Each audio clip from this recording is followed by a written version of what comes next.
Post Toasties, the heat-good cornflakes, is proud to present Gunsmoke.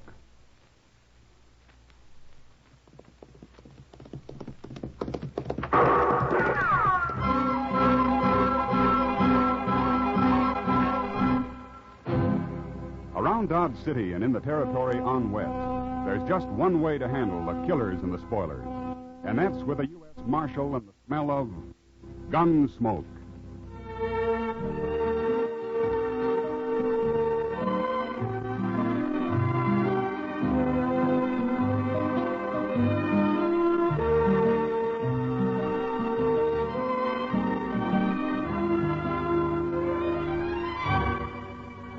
Gunsmoke, the story of the violence that moved west with young America.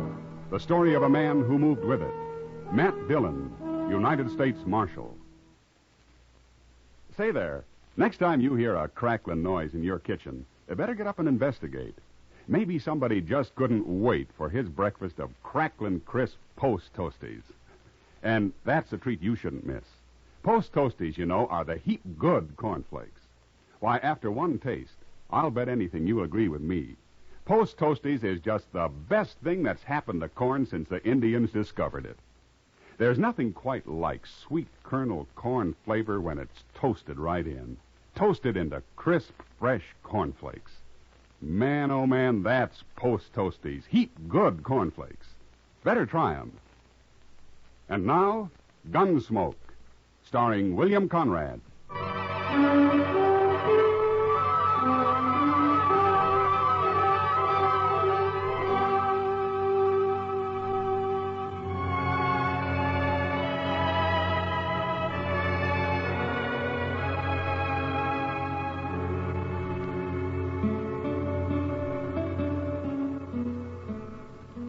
This ain't much of a room, Quarter. Take a look out the window. It ain't much of a town. Would need a whole lot more dust down there. You couldn't see Dodge at all. That'd be an improvement. But things will work out. They always have, haven't they? You got a short memory, Quarter. Didn't work out so good up in Deadwood. Well, at least we didn't get shot. Now, things will go better here. I hope so. What kind of lawman they got here, I wonder? Well, we'll soon find out. Ought to be along any minute now. I sent word we'd like to have a talk right away at the hotel here. By the way, Quarter, who's going to do the talking this time? I'll do it. It must be him. You let me handle this now, Duggan. Okay. Come in.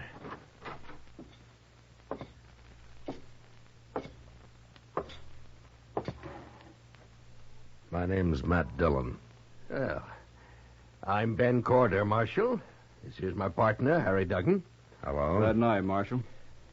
You asked me to come here. You said it was urgent. Oh, it is, Marshal, it is. You see, Duggan and me, we're business partners. And whenever we come to a new town, like Dodge here, we like to get to know whoever's running the place. That way we figure there won't be any misunderstanding later on. Well, what is your business, gentlemen? We're gamblers. Now, what do you want of me? Dodge is an open town. We make money gambling, Marshal. Sometimes a lot of money. We just want you to know in advance that you'll get your share of it. I'm a lawman, Corder, and as long as I am, there won't be any crooked games in Dodge. Oh, no, Marshal, you know how sometimes a player will lose a little money and start a fuss over it, and then maybe even go to the law about it. And when he does, he's usually been cheated. Before he gets to the law, there's another killing. Now, you can run your game, Corder, but you keep it straight or out you go. Both of you. That's not friendly, Marshal. You've made one mistake, trying to bribe me.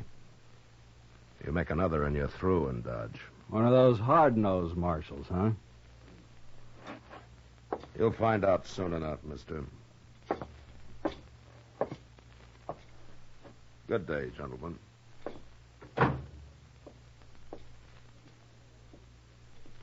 You handled him great, Corder. Just great. No, don't be a fool. He's no better than anybody else. And I got an idea we can persuade him yet.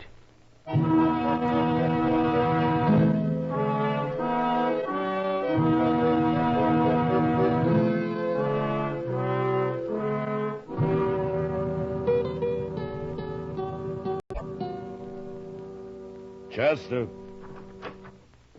Yes, sir? how's the prisoner? Oh, he's all right, Mr. Dillon. Just sleeping off his drunk. Well, it's late.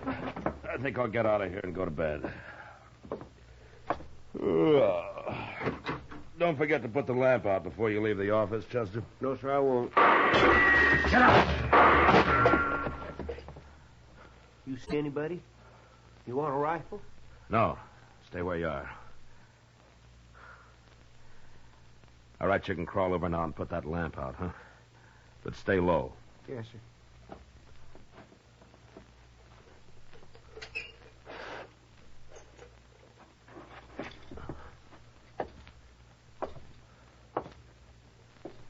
Well, he's through.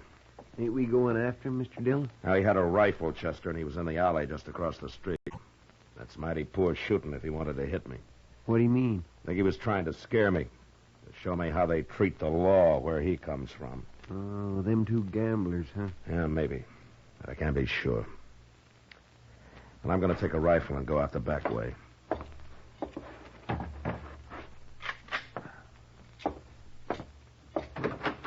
I'll see you tomorrow, Chester. Yes, sir.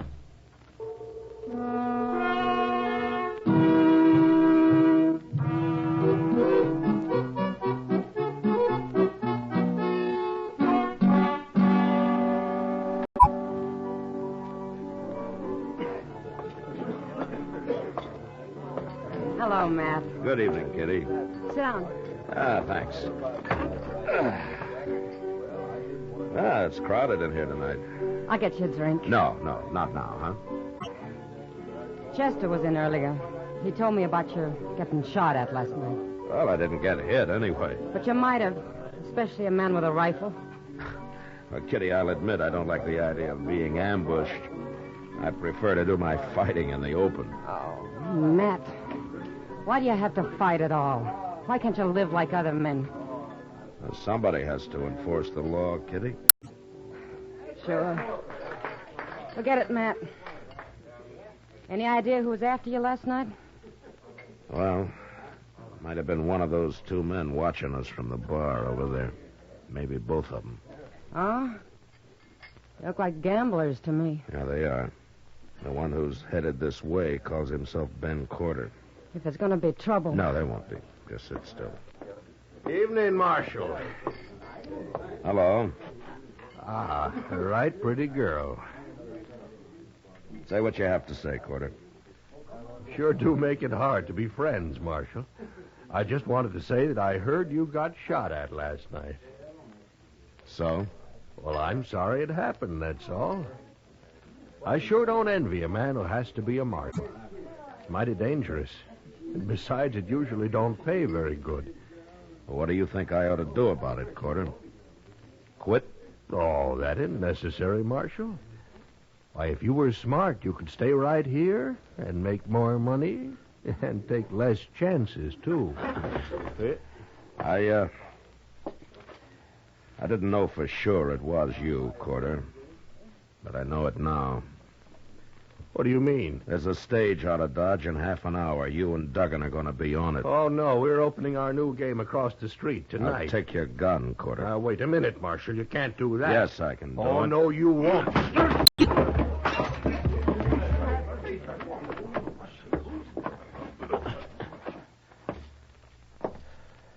All right, Duggan. I want your gun next. Sure, Marshal. Sure. Turn around and put your hands on the bar.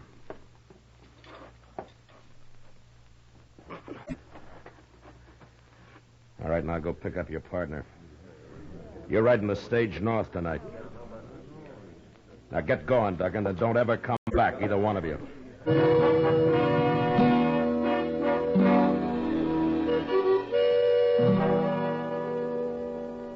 They got on the stage, all right. I was there to see them do it. And just before it pulled out, I unloaded their guns and tossed them into the floor inside. And then they left, and I forgot about them. I figured these two, like so many others I'd run out of Dodge, would keep going and make their trouble somewhere else. But a couple of weeks later, I found out I'd figured wrong. I was walking up Front Street one evening with Doc. That Humboldt woman was in to see me again today, Matt. Well, you're usually complaining about a shortage of patients, Doc. I know, but this woman's not a patient. She's a suicide. Oh, Doc, that might be said of anybody who comes to you. Eh? What, oh, no, I'm going to remember that, ain't you? Mr. Dillon? Oh, hello, Doc. Oh, hello, Chester. Say, they're right inside the Alfregans there, Mr. Dillon. I just saw them. No? Who'd you see, Chester? Them gamblers, Carter and Duggan, and they got somebody else with them, some stranger. Oh, no. I'll see you later, Doc. Sure, Matt, yes.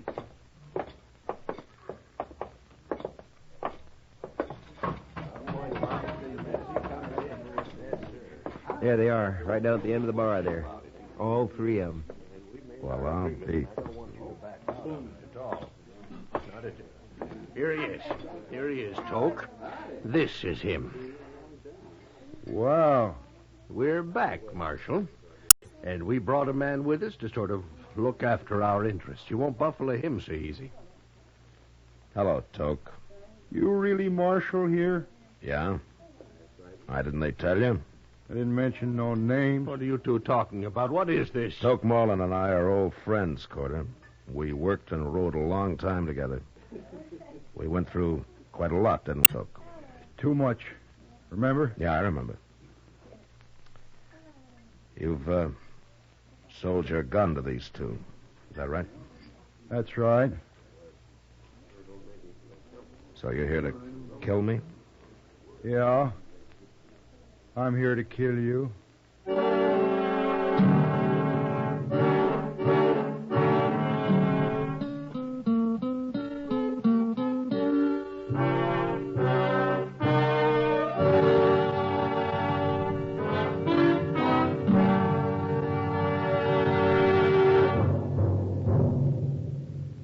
Say, how are morning appetites at your house? If they're pretty drowsy, here's a real good way to wake 'em up. Set a bowl full of Post Toasties, the heap-good cornflakes, at everybody's place. Just watch your folk take notice when they see how crisp Post Toasties are. And wait till they taste that sweet kernel corn flavor toasted in. Bet your whole tribe will agree with you. Post Toasties are the best thing that's happened to corn since the Indians discovered it. And here's a thought if you'd like to make a good thing even better. Try topping Post Toasties with your favorite fruit. You'll find that's a mighty good way to start the day. Fact is, it's a downright delicious way. So next time you shop, be sure to ask for Post Toasties. They're the heap-good cornflakes. You'll see. Post Toasties, heap good cornflakes. The best thing that's happened to corn since the Indians discovered it. Heap good cornflakes. Post Toasties, heap good cornflakes. Now back to Gunsmoke.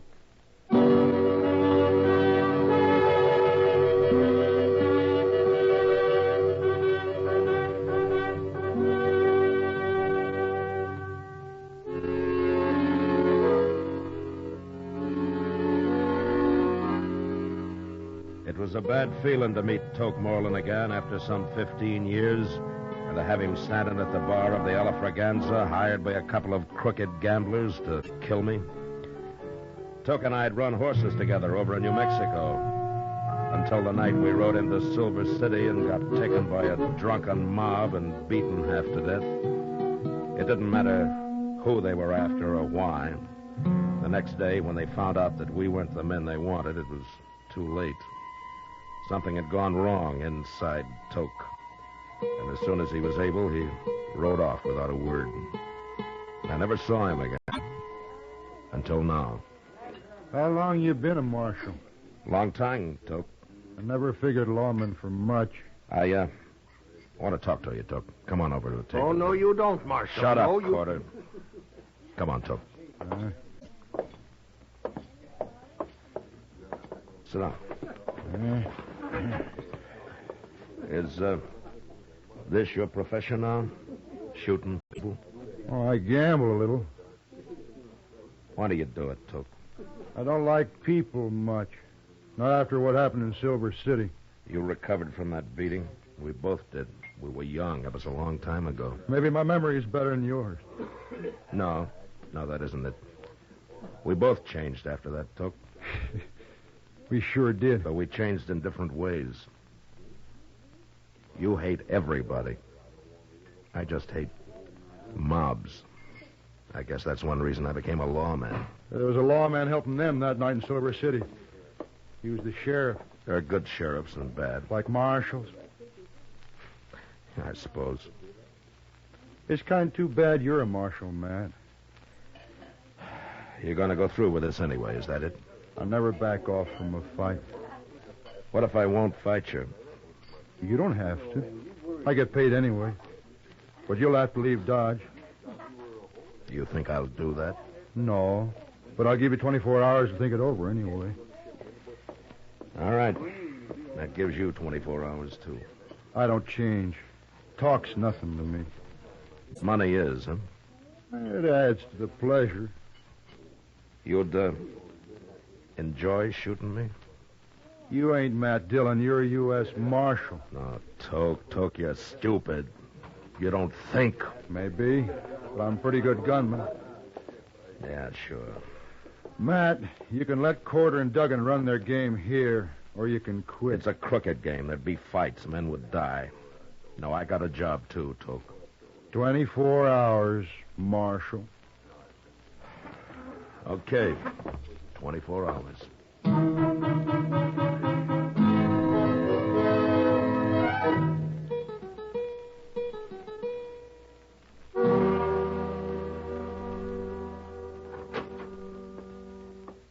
Hello, Matt. Chester? Hello, Doc. Doc?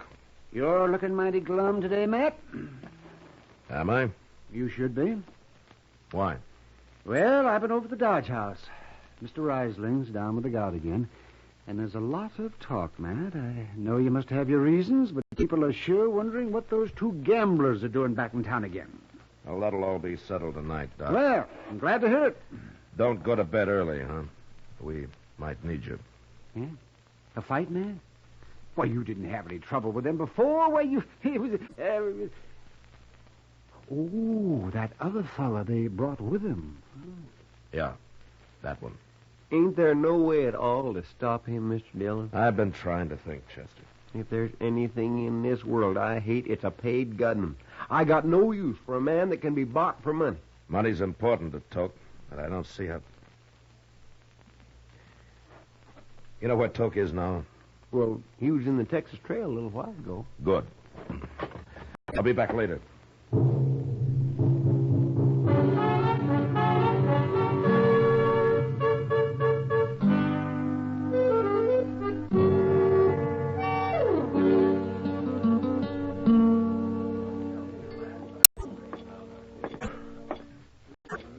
Hello, Toke. Well, it's Marshal Dillon. Sit down, Marshal. You know Miss Kitty here. Hello, Matt. Kitty? We've been talking about you and me and Kitty. Been talking about me, too. Well, then I'm not interrupting because I'd like to talk about you. Go right ahead, but don't stay too long. She's an awful pretty girl, Matt. Maybe I better leave. No, you stay right where you are. Anything the Marshal's got to say, we can all hear. You leave, I'll leave. It's up to you, Matt. It's all right, Kitty. Stay. Toke, what are they paying you to get rid of me? $700. What if I give you $700? How'd you shoot them? You don't care who you kill, do you? Don't matter much. No. All right, I'll give you $700 to clear out of here. Forget this whole business. You have changed, Matt. You sure never were a coward in the old days. Is that what you think? Well, so does Kitty, don't you, Kitty? Don't tell me what I think, mister. She's full of fire, Matt. She deserves a real man. Ah. No, I think I'll get my money from Corder and Duggan. I don't want to leave Dodge. Not till Kitty and me get a little better acquainted anyway. Now I am leaving. You're no good, Toke. You're really no good at all anymore. Wait till 8 o'clock, Marshal. We'll see about it then. Sure.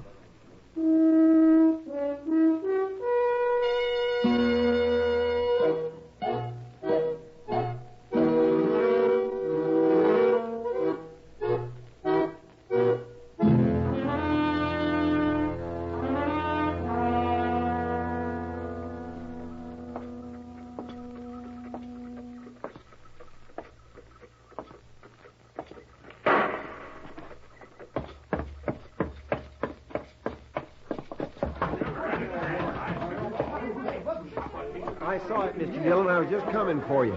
It was Toke Moreland. He just shot a man at the Monty table back there. But the other fellow drawed first. Okay, Chester. Keep an eye on Corder and Duggan. Yes, sir.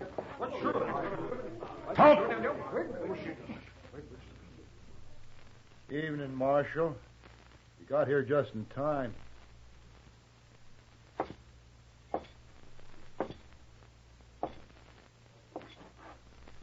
Did you kill that man, Toke? I killed him. Why? We objected to the deal, tried to pull a gun. It was self-defense. But that don't matter none. A crooked deal always leads to killing. That's why I'm running your friends out of Dodge. You ain't running us out of Dodge, Marshal. Go on, Toke, show him. I told you once, Corder, I'll run this play. Keep out of it. Well, sure, Toke, sure. I didn't mean nothing. Shut up! Right, but...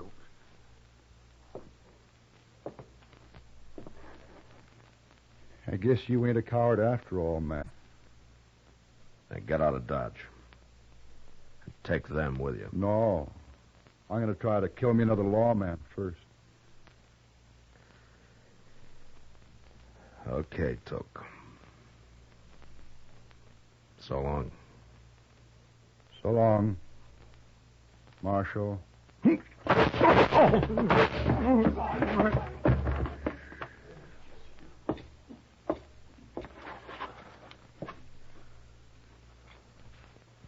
I'm hurt, Matt. Bad. Yeah.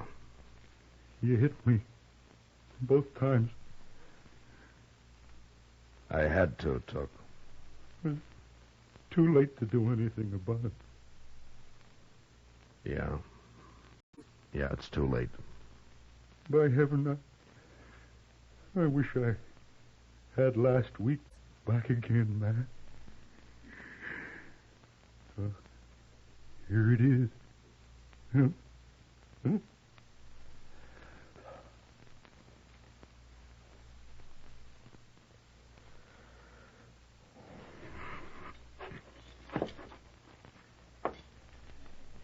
Corder. Duggan. Get out of here. Any way you can, but fast. Sure. And if you come back with another gunman, I won't wait to shoot him. Now get away from me.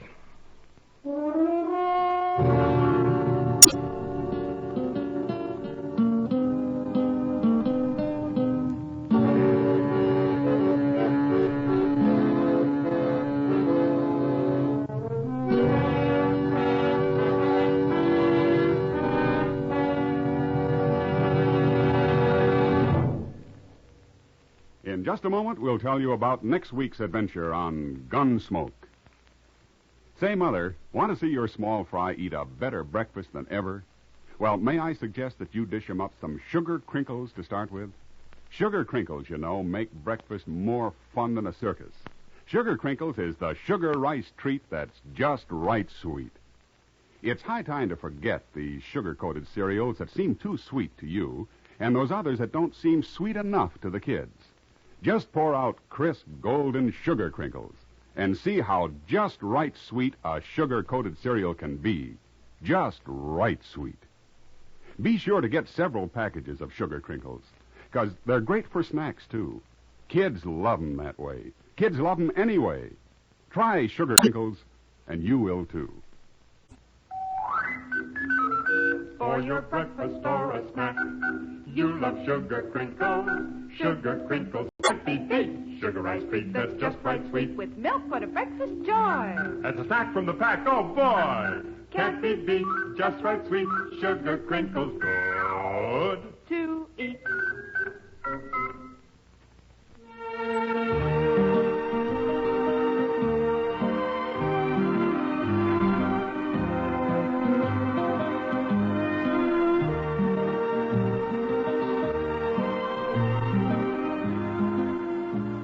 Gunsmoke, under the direction of Norman Macdonnell, stars William Conrad as Matt Dillon, U.S. Marshal. Tonight's story was specially written for Gunsmoke by John Meston, with music composed and conducted by Rex Corey. Featured in the cast were John Dehner, Harry Bartell, and Lawrence Dobkin. Parley Baer is Chester, Howard McNear is Doc, and Georgia Ellis is Kitty. Ken Peters speaking. Join us again next week as Matt Dillon, U.S. Marshal, meets two brothers who want to stop his fight to bring law and order out of the wild violence of the West in Gunsmoke.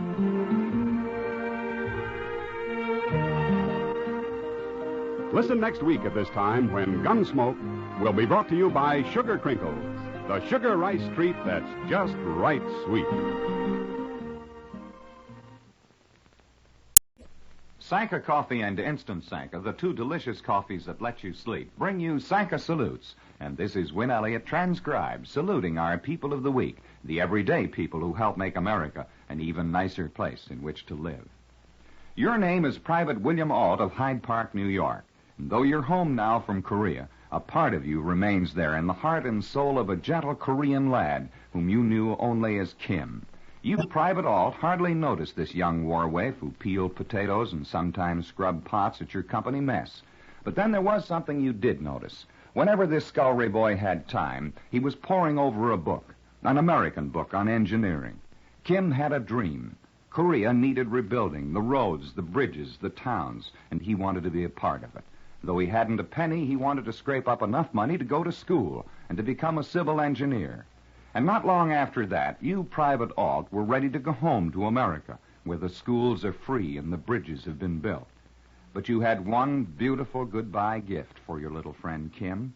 You found a school for him, and you paid the tuition. Thank you, Private Ault, for having been in Korea in the first place, for having understood one little boy's yearnings, for having helped. And in his name, we proudly send you, Private William Ault, this Sanka salute. Say, do you have any idea of what an American ambassador looks like? What do you figure? A fellow in striped pants, a top hat, and maybe a Harvard accent? Well, my favorite American ambassador this week is a New York City taxi cab driver, and his name is Joe Burns. Ambassador Joseph Burns, that is. And what kind of an ambassador? We'll take it from the State Department. He's a real 14-carat American ambassador of goodwill. You see, last week, Joe Burns had two young tourists from Venezuela in his cab. They left $280 behind them by mistake. But Joe Burns found them, and he returned the money, and figured that was that. But it wasn't. The story became known down in Venezuela, where some people don't like our country, and where we're sometimes accused of being money grabbers who wouldn't give the other fellow a break. And one newspaper down there was so impressed by Joe Burns' kind deed that, well, they made him a page-one story. And the U.S. Embassy was so grateful to Joe Burns that a letter was sent to him, thanking him for putting our country in the good light it deserves. So, fancy hats off to Cabby Joe Burns, the finest ambassador of them all, and to him with full protocol, this gala Sanka salute. I'll be back in a moment with a story about the latest collegiate style, a brass beanie. But first, no, folks, if I say to you, here is a coffee with a full, rich-bodied flavor, and here's a coffee that's easy to make, and here's a coffee that lets you sleep, well, you might think I'm talking about three different coffees, but I'm not. I'm talking about one coffee, the new Instant Sanka coffee, the only coffee in all the world that gives you all three of those advantages. Just taste Instant Sanka, made hot and black and good and strong, and you'll see at once that it's all coffee with the delicious, extra-rich flavor you want. It's a cinch to make Instant Sanka, too, whether you're making 1 cup or a dozen. And, of course, Instant Sanka lets you sleep because 97% of the sleep-disturbing caffeine has been removed. So drink as much as you want, and it won't keep you awake.